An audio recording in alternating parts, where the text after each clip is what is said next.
Good evening, everyone, and thank you for tuning in to She Healthy Woman's Let's Talk Health with Coach Drelle. We're excited to launch this new season of our podcast, our vlog, if that's what you would like to call it, on health. And so this season, we are talking about repairing the foundation of our wealth, which is our health.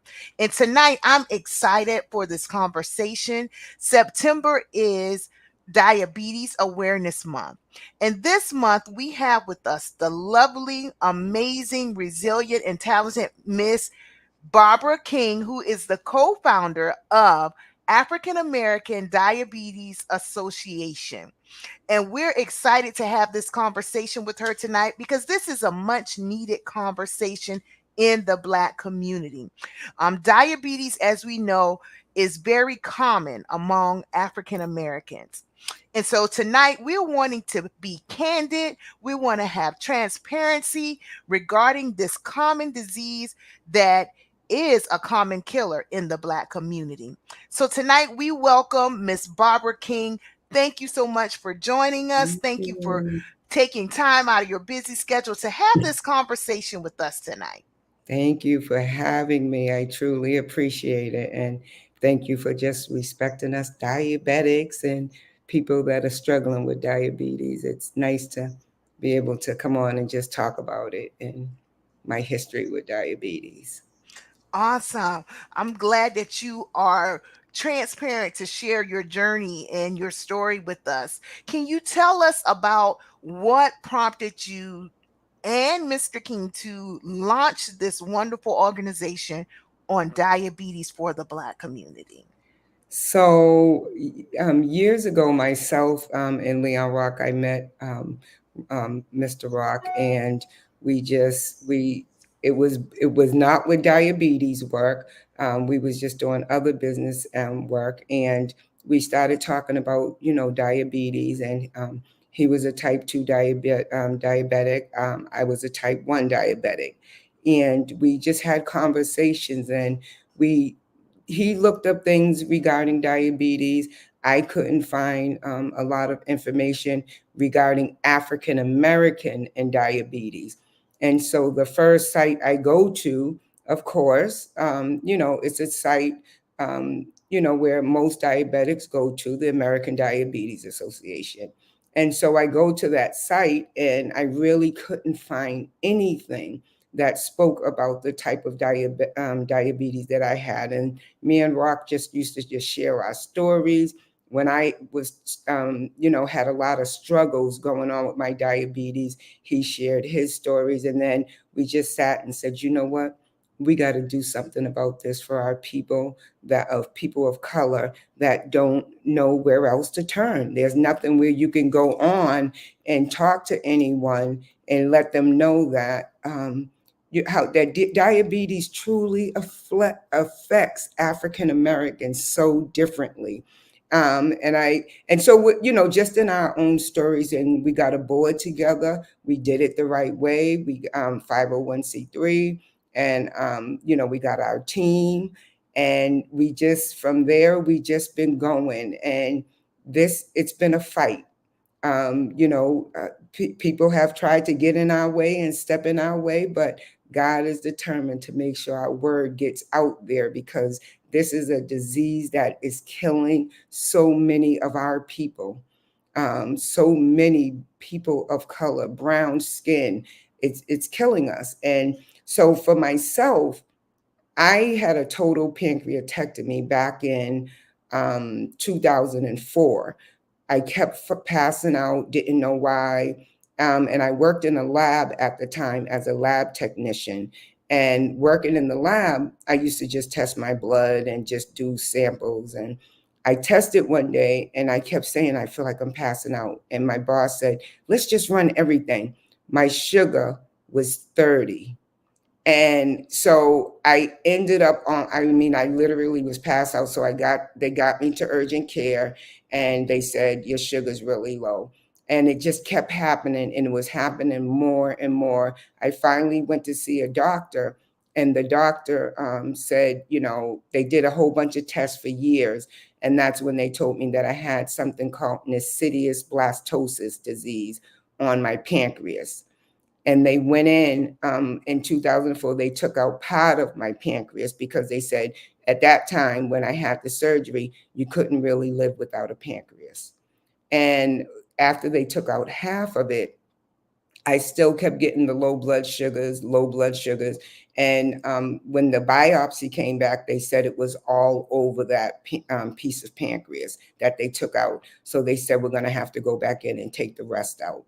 And when they took the remaining of my pancreas out, they never put me on insulin, never put me on any kind of enzyme medications. I knew nothing about it, about when your pancreas get taken out. They just said, watch your eating, because I'm a diabetic, but never put me on insulin. So for years, I went without insulin.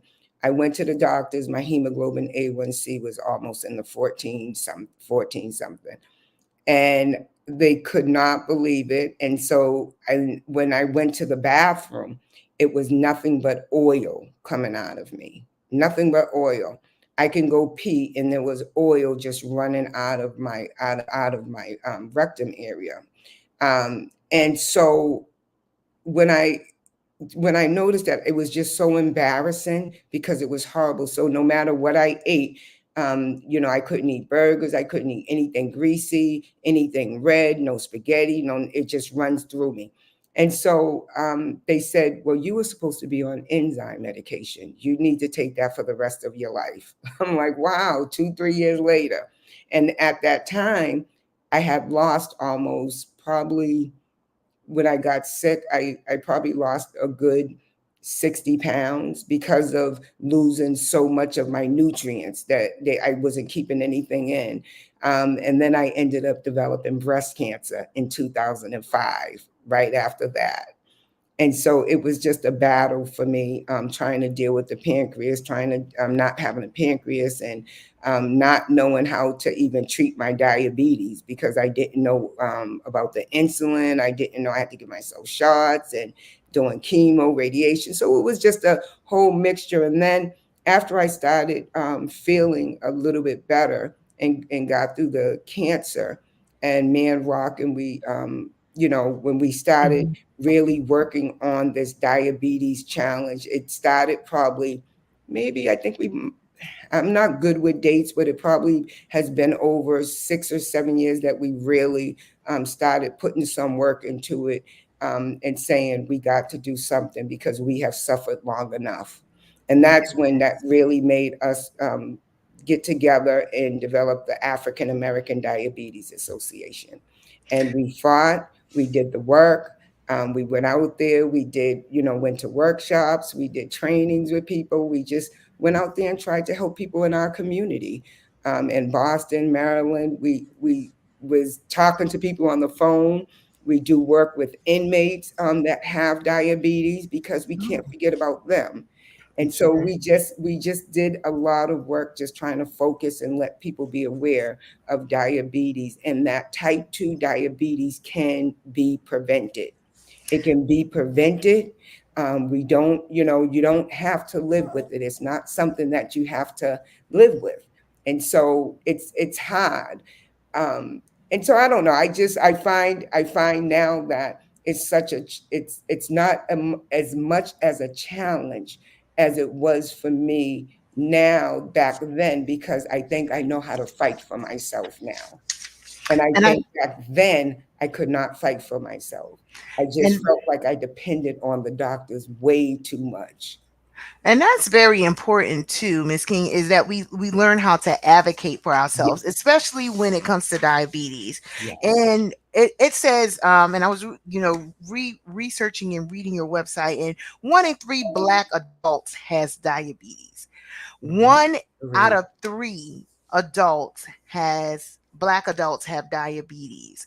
Then it also said that as blacks, we are twice as likely to die from diabetes, Mm-hmm. 3 times more likely to be hospitalized, two times likely more to undergo a diabetic related leg or foot amputation, Absolutely. 3 times likely more to have end stage renal failure from diabetes, which is a preventable disease, but yet it has become a common killer in the Black community.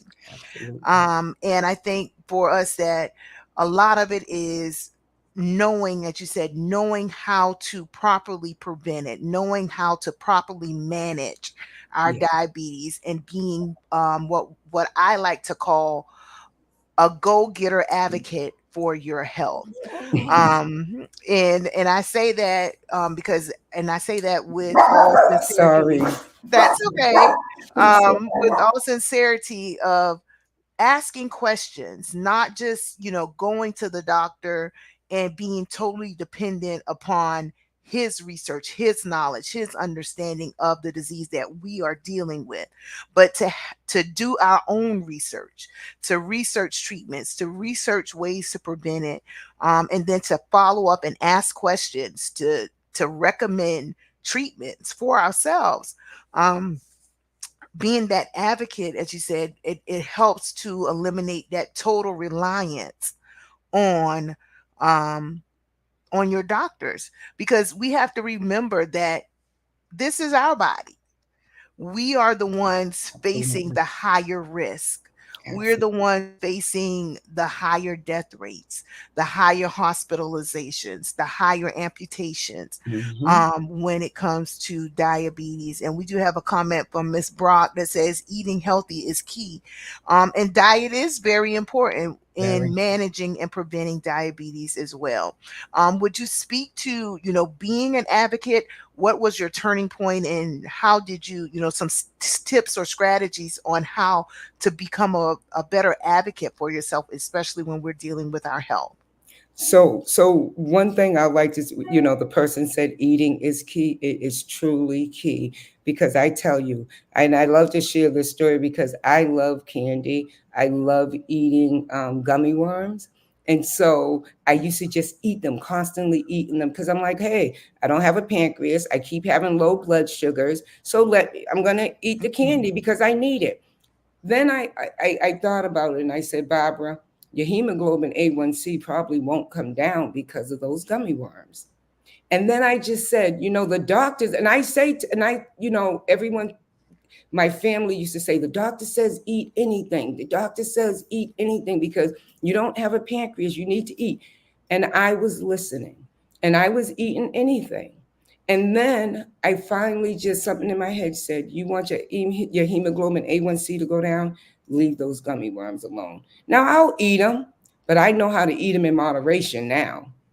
And Mhm. I just know how now to go in and I know how to tell the doctors, this is my body. I know how my body feels. And I'm going to fight for myself.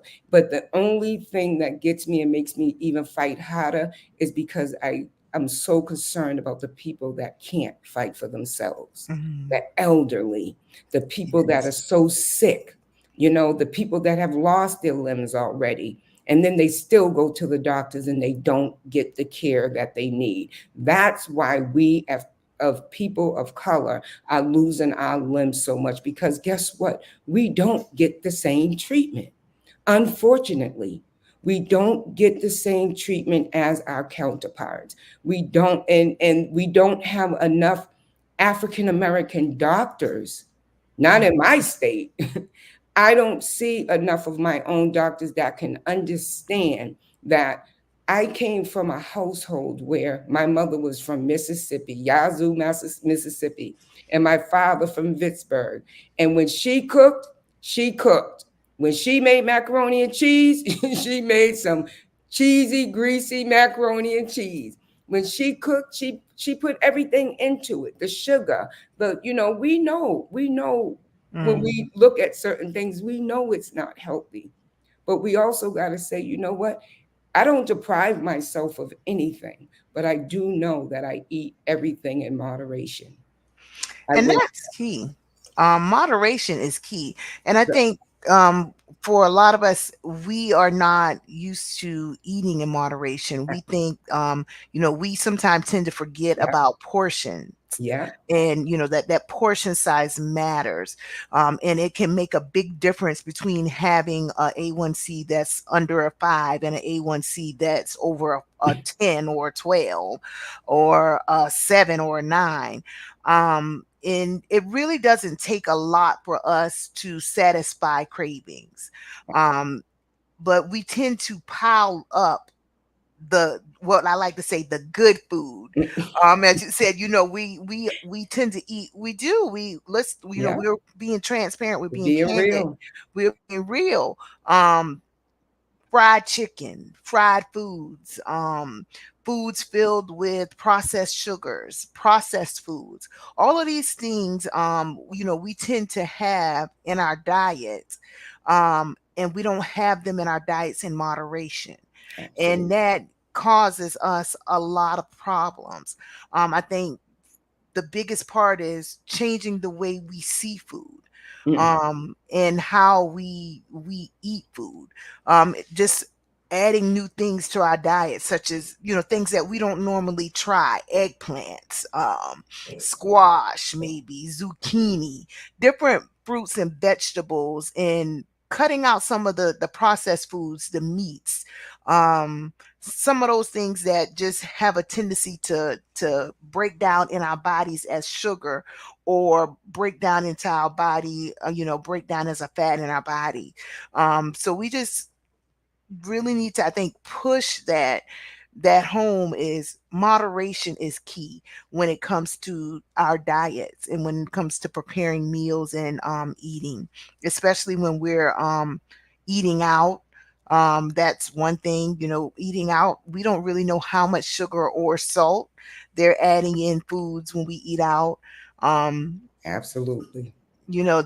that's another issue as well, could be contributing to some of our higher rates of diabetes. We have another comment on here from Miss Bach that says, what about having the proper instruments to keep you on top of your diabetes? There's different tools. I know, for example, um the Dexcom. I'm not sure of the other one, but I know there's a instrument called a Dexcom, I have that can help you. You have one? I have a Dexcom on my arm right now. And it saved my life. This Yeah. Dexcom and this insulin pump Mhm, saved my life. And this is what keeps me alive every single day. And I try, it's hard not to become dependent on it, but when mhm, you have to inject yourself every day, and I tell people, it's not worth having to inject yourself every day with insulin if you mhm. don't have to, That's right. especially if it can be prevented. It's not worth it.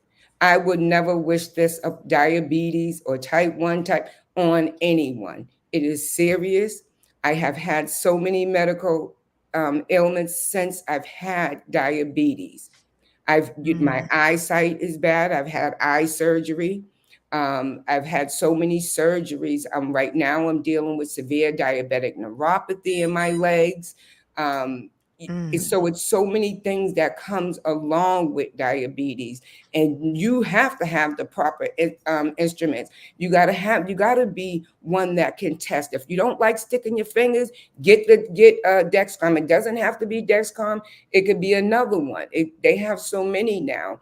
Technology has increased, but I will tell you this: you, as a person of color, I literally had to fight in order to get this instrument, in order to get this insulin pump. I shouldn't have had to fight. I didn't have a pancreas. Why would the insurance deny me? For two mm, years, I got denied for an insulin pump. So sometimes we don't have the instruments to help us to in our diabetes, but that's why the African American diabetes has come into effect, because we are here to help people to fight. When you need to speak to your doctor, I don't mind getting on the phone to let doctors know, look, this person needs some kind of reading for their blood sugar. No one this day and age should be Mhm. sticking their finger with that thing is horrible. It Sticking, is. pricking your finger, sticking it and trying to test your sugar, that it's painful. And I had so many little holes in my hand, in my fingers, because you got to test 3, 4, 5, 6 times a day. And now my fingers is healed. I feel good. I don't like my stomach being, but I rather that than having to stick myself with insulin, stick myself in my finger. So the instruments are so important. And we have to know that we have to speak up and we have to say to doctors, we want those same instruments that you give to people so freely. A Caucasian person said to me, Barbara, you need an insulin pump. I went for it, they denied it. I went back, I just kept fighting. They gave it to me. But I believe I would have gotten it quicker if I wasn't a person of color. And that's unfortunately, that's a story that many people have shared. In talking with people who are advocating for themselves, the struggle, the challenge, um, of receiving the actual medications or the instruments, as you say, to properly manage their health. And it's not just in diabetes. What share with us how you advocate for equitable health care, especially in the longs of line of along the lines of health, diabetes. Well, when I advocate for the health for myself, are you asking, like, how do I Or advocate for yes, myself? and for and your organization, how do you all help with that? Oh, so what we do is, like, we get, I can just give an example. We get calls from parents. We got a call from a parent that the child is incarcerated and is having issues with his sugar, has lost his limbs and while incarcerated. Mhm. And so we make sure that we find, whether it's lawyers, whether it's people that can help fight for this person, that can deal with his diabetes, and to make sure he went in there with both of his legs. Oh, And wow. now and because he had a sore or whatever was on his foot, it didn't get taken care of.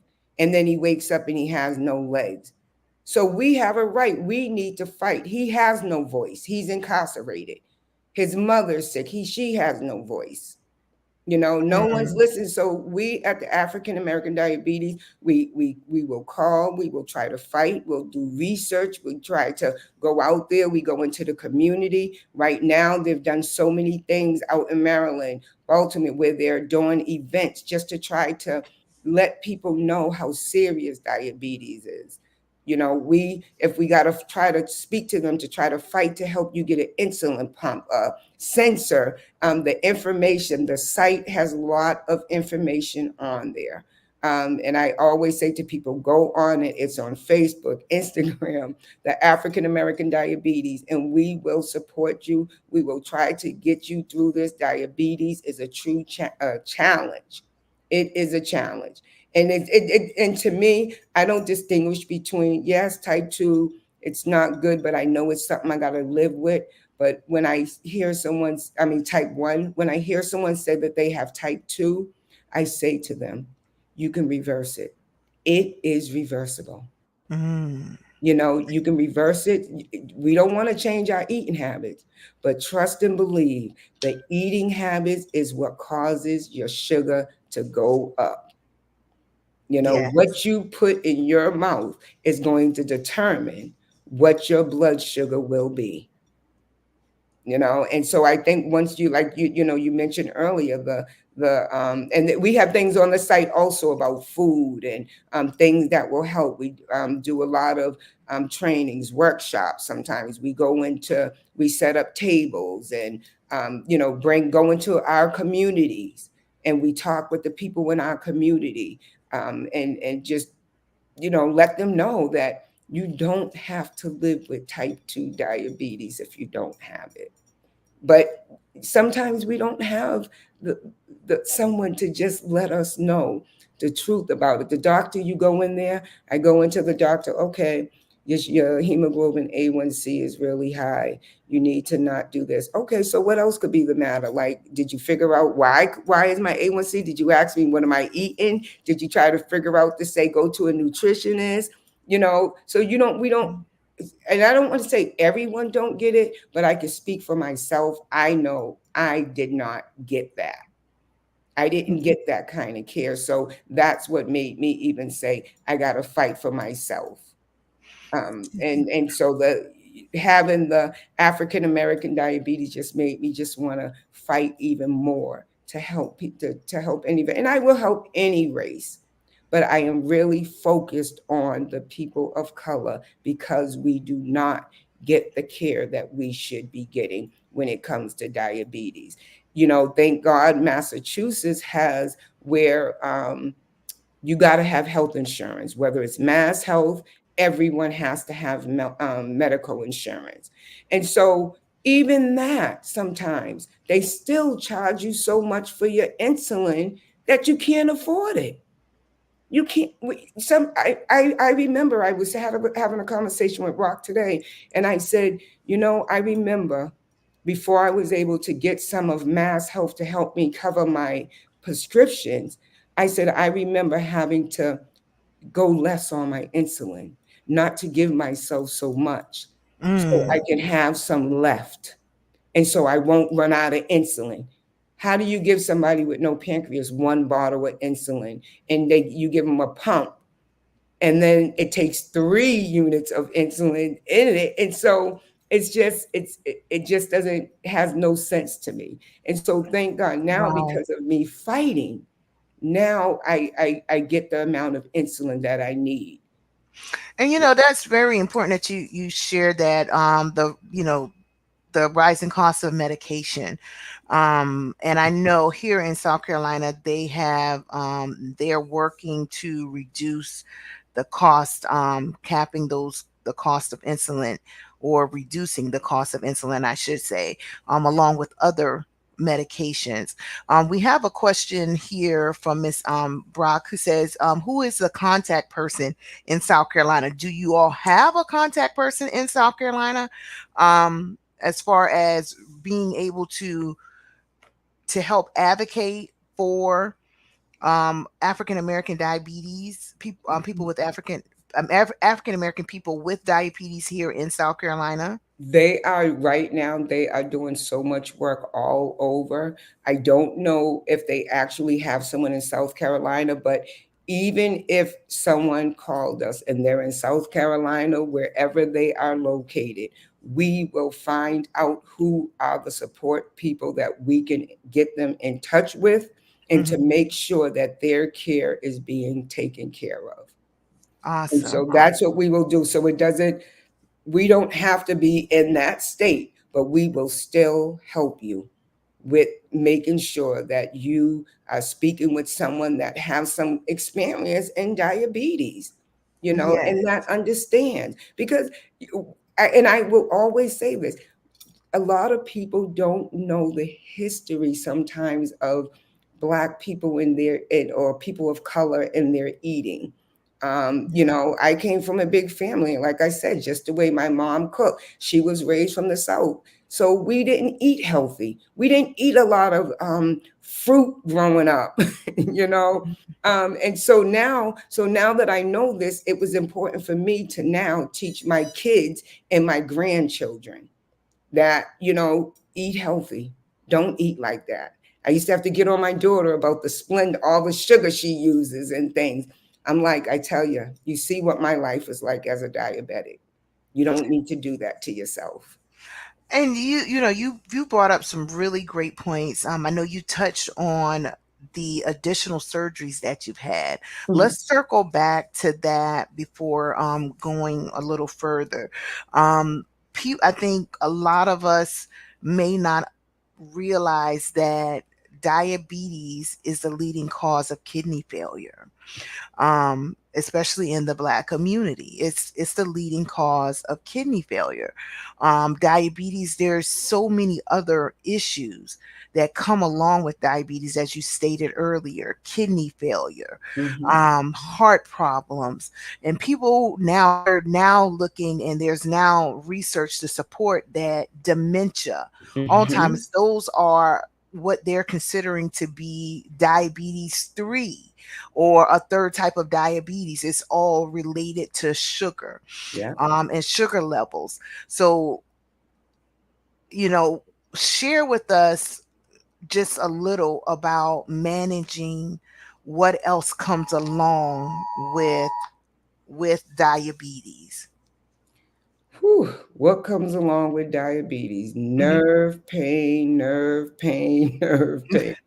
My nerve pain is so bad in my feet and my legs that it is some days I don't, by the grace of God, if I didn't have faith, I don't know what would happen, where I would be right now, because the pain that I experience in my fingers and my toes, the pain in my eyes when I can't even get my one of my eyes surgery done because I had so much complications from the first surgery that they said that they can't do the second surgery until they make sure that I'm on all this medication before they do it. I literally was pretty much blind after, and they said I had cataracts from the diabetes. You get the cataracts.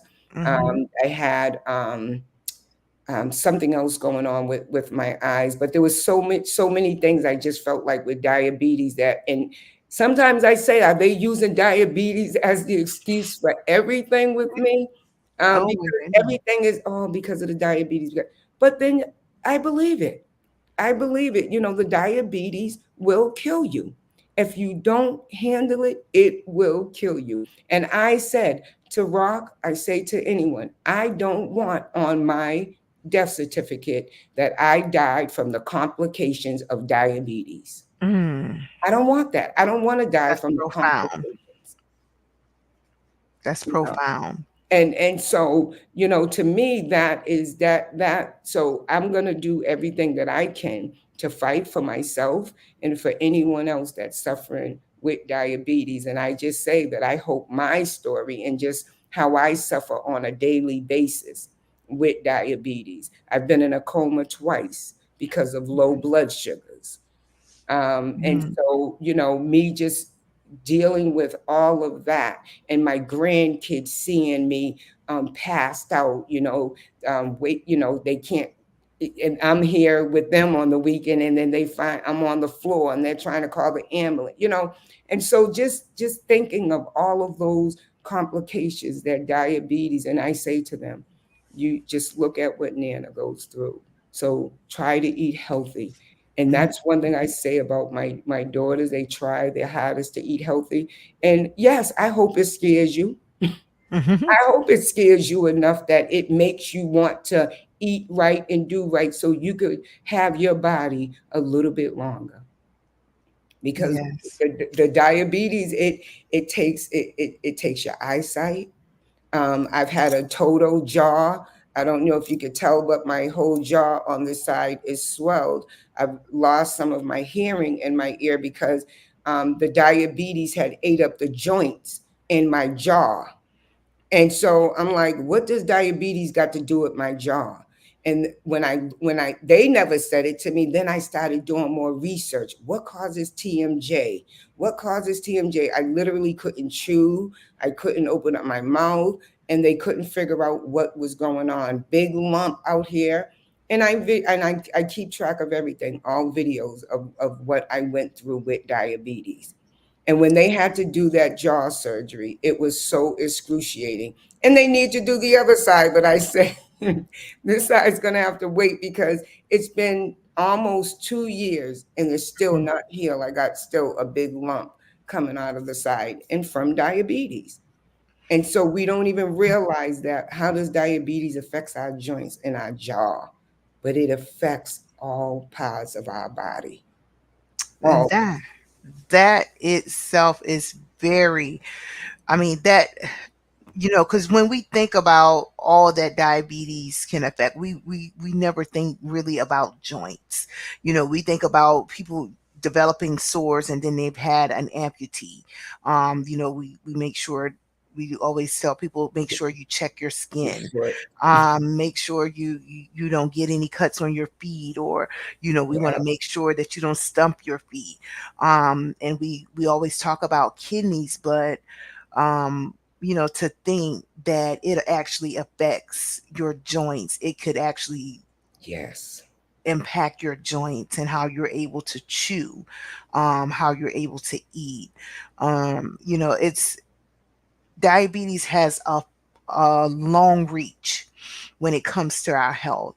And I say a long reach because we really don't understand the full magnitude of everything that Mm, it touches. that's right. And it touches a lot, and we're not thinking, full picture or holistically of the effects of diabetes. And we need to, I always say, we need to have a more holistic approach to our health, Yes. because we can't truly be healthy. We might have gotten our blood pressure down, Mm, but our sugar levels are out of control. Well, we're still not healthy. Or we have gout, or we have mhm. heart failure, or we have this other ailment going on, migraines, but we lost weight. So we have to look at it from a holistic approach, and how this one disease is creating numerous illnesses and health challenges for us, especially as African American people, because we are at higher risk Yes. for this disease, and we're at higher risk for a lot of other diseases, and illnesses that are too preventable. They're preventable as well. Um, and so I think this conversation, in just the span of what you've shared, your transparency, has really opened some eyes. And it's very informative to know that, hey, I need to be looking at my joint health. I need to be looking at my eye health. My grandfather, he was a diabetic. He eventually he became completely blind. He Mhm. lost one eye to a fencing accident on the job, and then he lost the other eye to diabetes.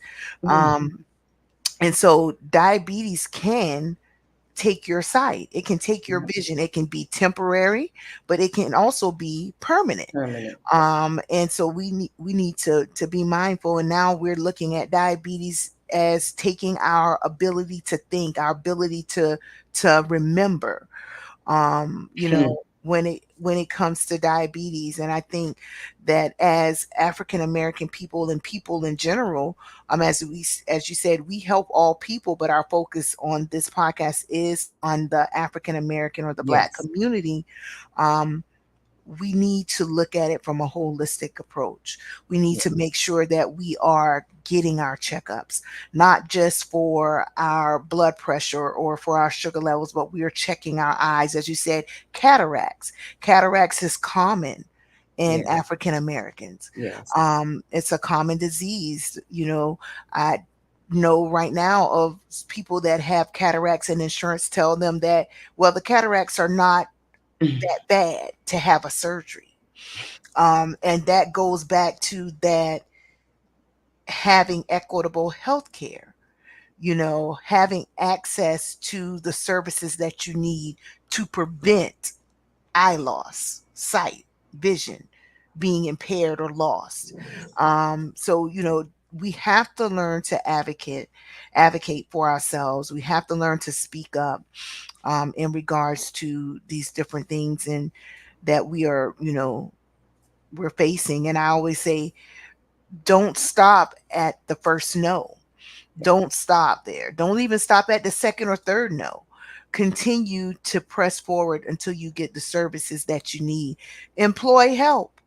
As Miss Barbara has said, the African American Diabetes Association, they're helping people advocate for themselves, advocate for the services they need, advocate for the instruments that they need to manage and prevent these That's right. this diabetes.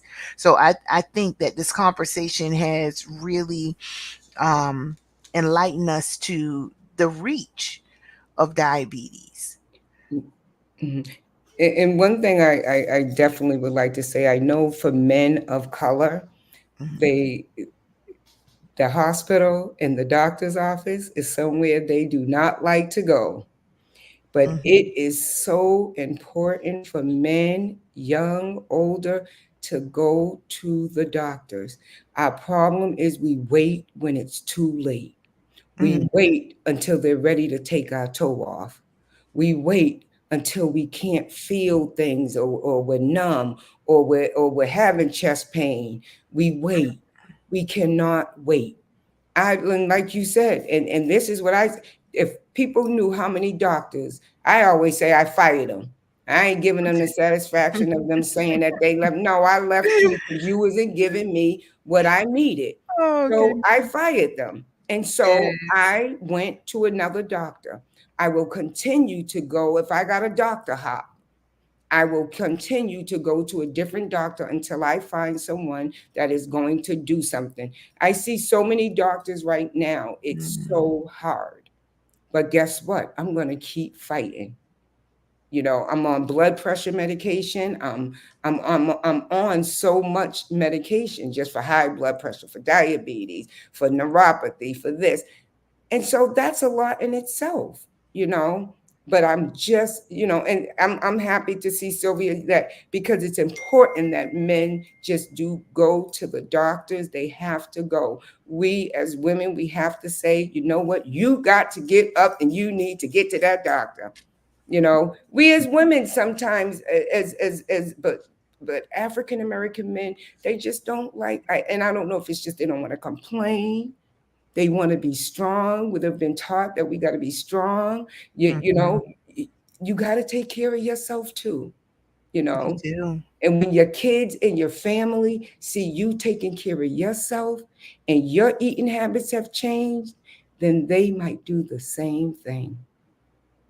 They And might. that's leaving a legacy of health. Yes. Leaving a legacy of health. We focus so much on leaving a legacy of wealth, materialistic things. But what about leaving a legacy of Mm, health? you said That's something, because this year our focus is repairing the foundation of our wealth. And that's a mm, legacy. that's a The foundation of our wealth is our health, because without health we can't achieve anything.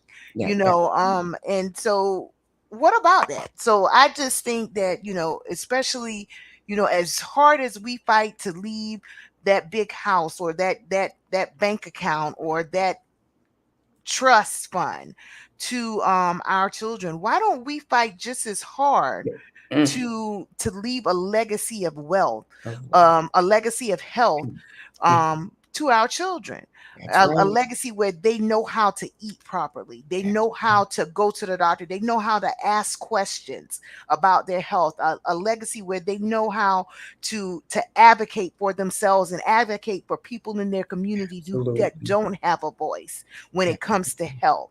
I think we should, put just as much focus on that type of legacy as we do as a monetary or financial legacy as well. Because we are, if you think about how many people in our families are suffering or struggling with health challenges that Mm, are preventable, that yeah, are manageable. But it's just being passed down from generation to the generation. generation. So when are we going to start passing down good eating habits, good exercise routines, good routines for going and getting our annual checkups and our That's right. monthly or bi-monthly or every quarter checkups? When Yeah, are we going to take the time to focus and say, hey, I need to invest in this body. I only get one. I need to invest in that's making right. sure that this body That's right. is cared for, that it's healthy, that it's functioning properly the way it's designed to function. And I That's think that's a question that has been burning within me, which has really, really propels me to do this, yes. because I do come from a long line of family members who are navigating these same health issues: heart disease, kidney failure, diabetes, high blood pressure, Yep. cancer, cataracts on the eyes, high cholesterol, these things. And so I vow to say, hey, this buck is going to stop here. We're Mm. going to do something different. That's If right. I have to talk to every person I see, um, and That's right. and advocate and tell them. I know people sometimes say, "Hey, you shouldn't tell people they shouldn't put all that salt on their food." Well, I'm sorry, I do. Uh, I tell people all the time, you shouldn't use that thing in moderation. I'm not Yeah, one, like you said, I'm not a person that says to deny yourself. But moderation is that- our friend. that's right. And we want to live. We want to live, not only live, or I say, exist, but we want to live, and to live That's right. healthy lives. That's And we right. want to live longer lives. And we can do that by monitoring the food we eat, exercise, because we really didn't touch on that much, but exercise is Oh, important as well. every day. Every, Every day I get up and walk, even through the nerves in my feet.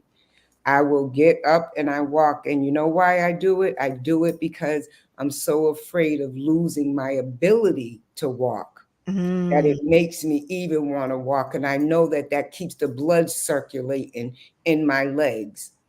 And so what I had to do, I went and got me a dog because guess what? I know he got to be walked every day.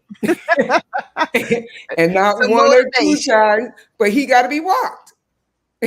And And that's the so motivation. I know I'm gonna get my exercise. I know I'm gonna move. I know I'm gonna get move my legs because he wants to go out.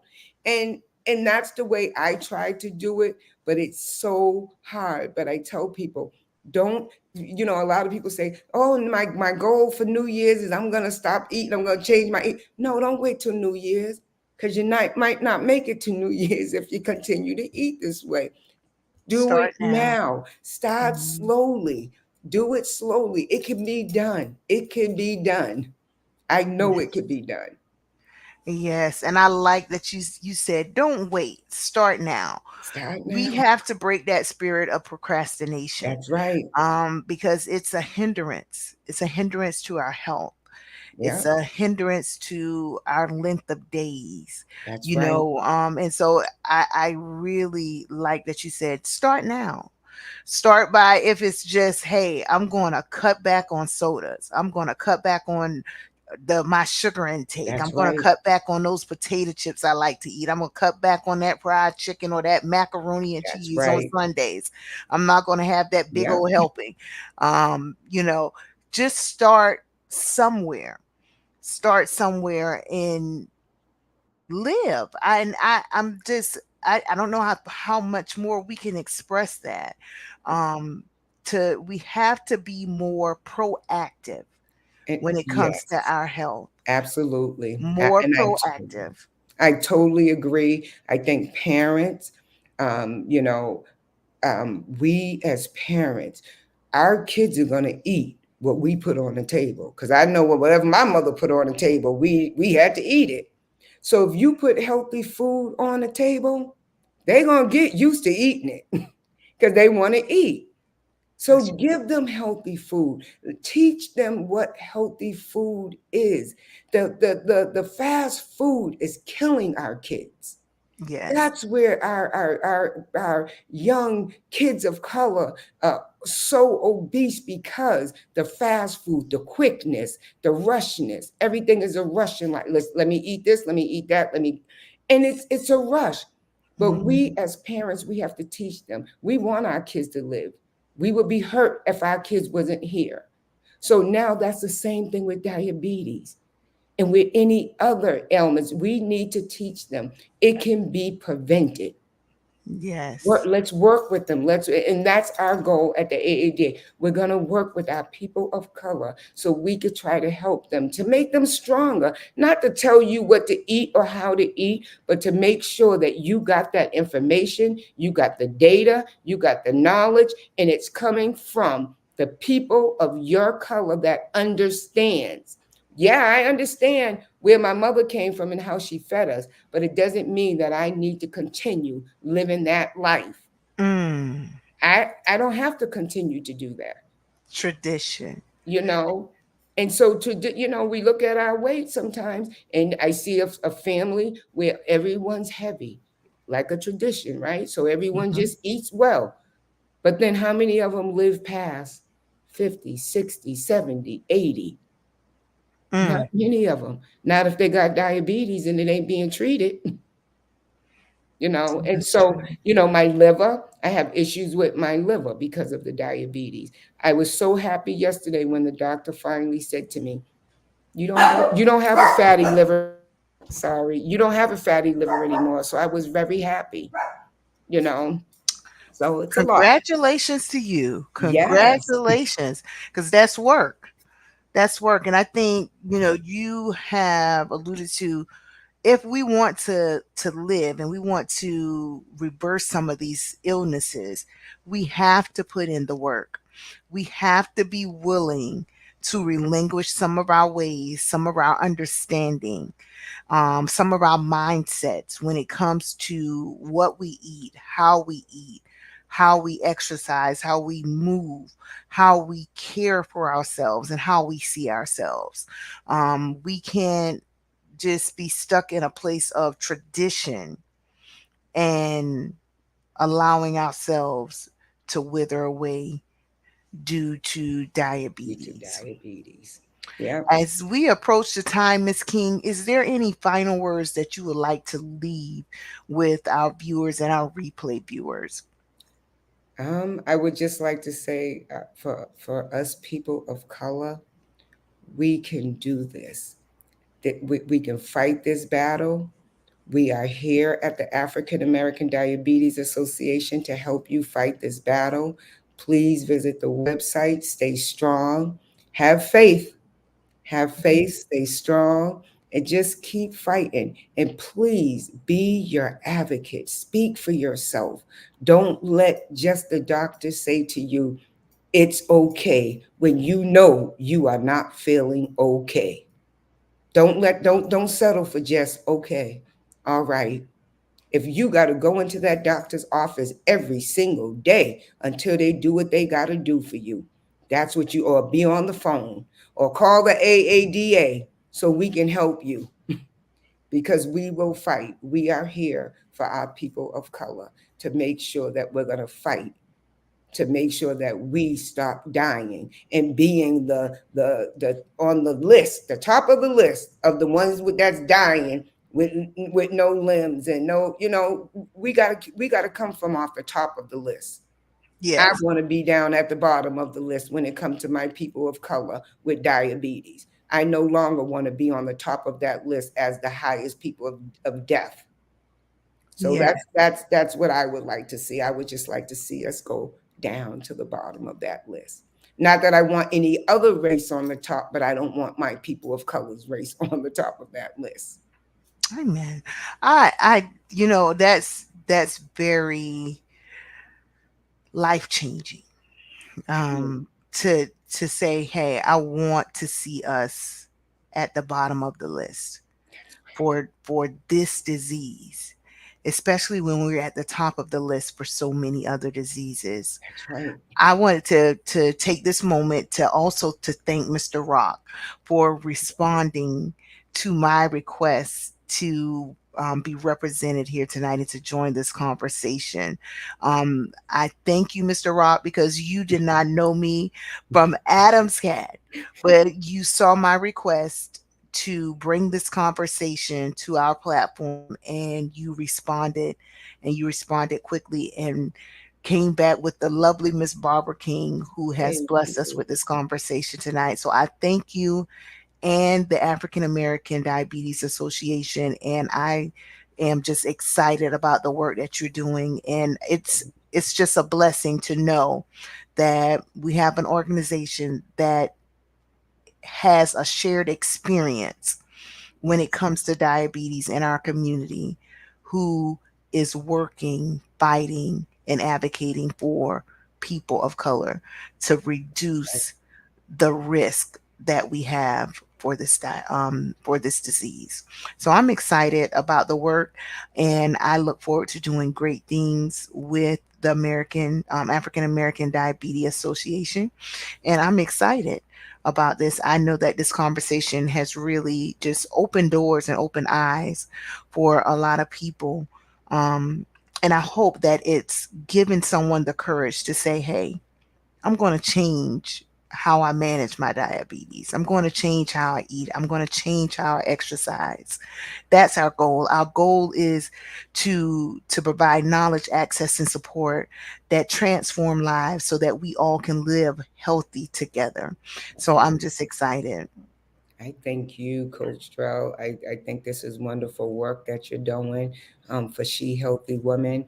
We need this. We need this platform because there's a lot of women, men too, but a lot of women that just are dealing with so much, you know, and not only diabetes, but just so many other medical ailments. And She Healthy Women is just, I thank you. And I thank you for having me. I truly do.